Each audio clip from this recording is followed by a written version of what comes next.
احسان کا اللہ نے قرآن مجید میں بار بار حکم دیا، ان کی اطاعت کا، ان کی فرما برداری کا، ان کے ساتھ محبت کے اظہار کا اللہ تعالیٰ نے بار بار حکم دیا۔ جہاں اللہ تعالیٰ نے بار بار تعلیم دی وہاں اللہ تعالیٰ نے اس رشتے کی انفرادیت کا اظہار فرمایا کہ باقی بھی تیرے رشتے ہیں لیکن اس کی انفرادیت ہے، اور وہ یہ ہے کہ تم میرا بھی شکر ادا کر اور اپنے والدین کا بھی شکر ادا کیا کر۔ میں نے تیرے اوپر بڑی بڑی نوازشات کی ہیں، وہ تو بندہ گن ہی نہیں سکتا، لیکن اللہ تعالیٰ کی نوازشات کے بعد جب بچہ پیدا ہوتا ہے تو والدین اس کا سہارا بن جاتے ہیں دنیا میں۔ جو محبت، جو عزت، جو خلوص ماں باپ کی طرف سے ملتا ہے وہ اور کسی رشتے سے نہیں مل سکتا۔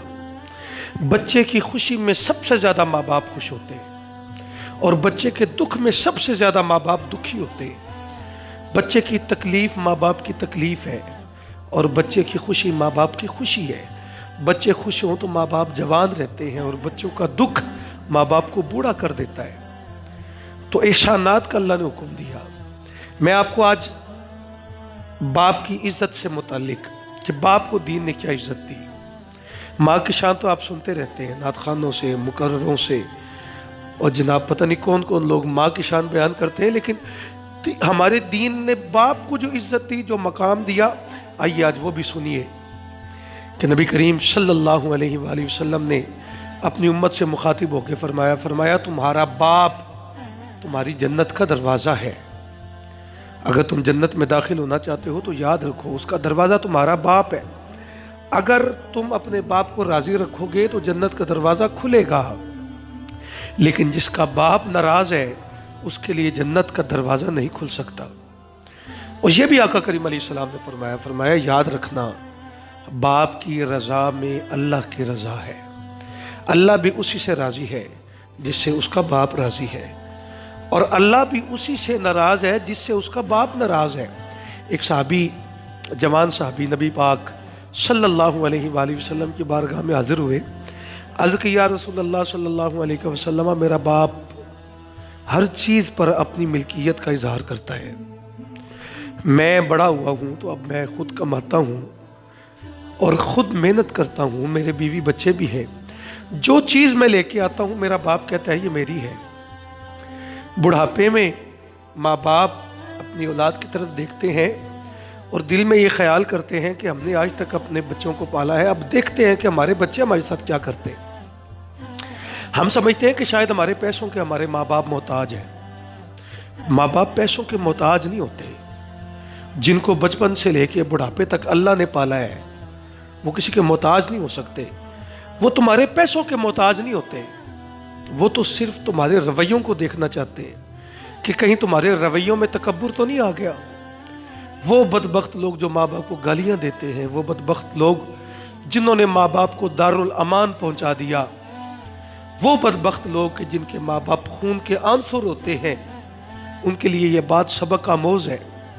وہ صحابی عرض کرتے ہیں حضور میں کوئی بھی چیز لے کے آتا ہوں نا تو میرا باپ اپنی ملکیت کا اظہار کرتا ہے، وہ کہتے ہیں یہ میری ہے۔ تو آقا کریم علیہ السلام نے فرمایا بلاؤ اس کے باپ کو۔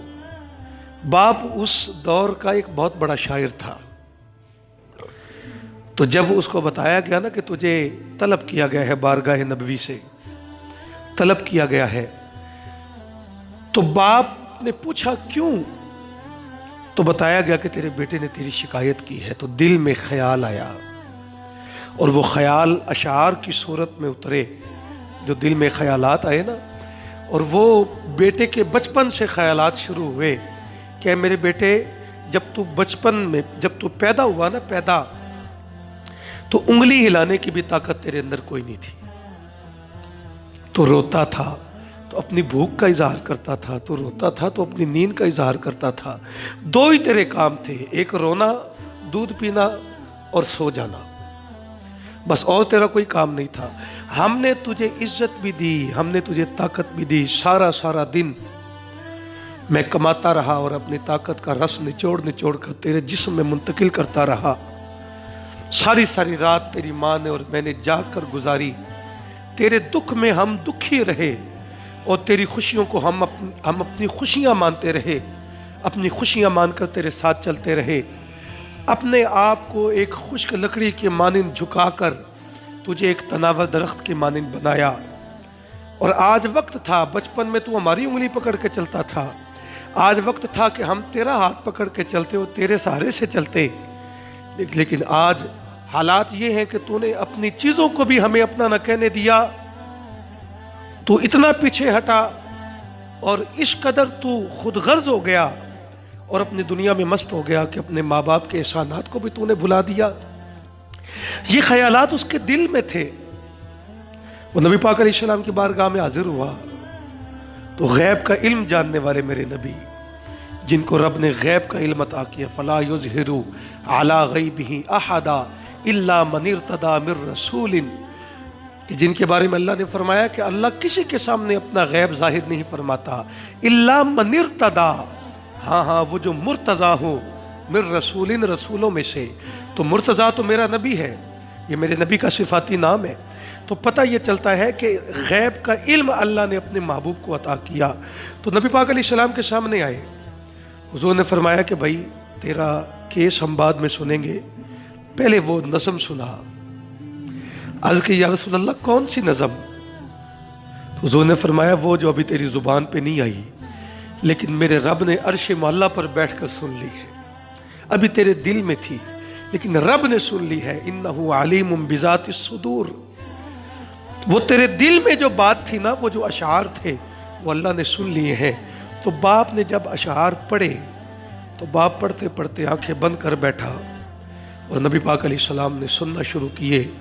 تو اشعار پڑھ پڑھ کے جب اس کی بات مکمل ہو گئی، اس نے آنکھیں کھولی تو سرکار دو عالم صلی اللہ علیہ وآلہ وسلم کی آنکھوں سے جو آنسو بہہ رہے تھے، حضور کی داڑھی مبارک بھیگ چکی تھی، اور نبی پاک علیہ السلام نے اس کے بیٹے کے گریبان سے پکڑ کر اسے جھنجھوڑ کے فرمایا او بدبخت، یاد رکھ تو بھی اپنے باپ کا ہے، تیری ہر چیز تیرے باپ کی ہے، اور تیرے خون کا آخری قطرہ بھی تیرے باپ کا ہے۔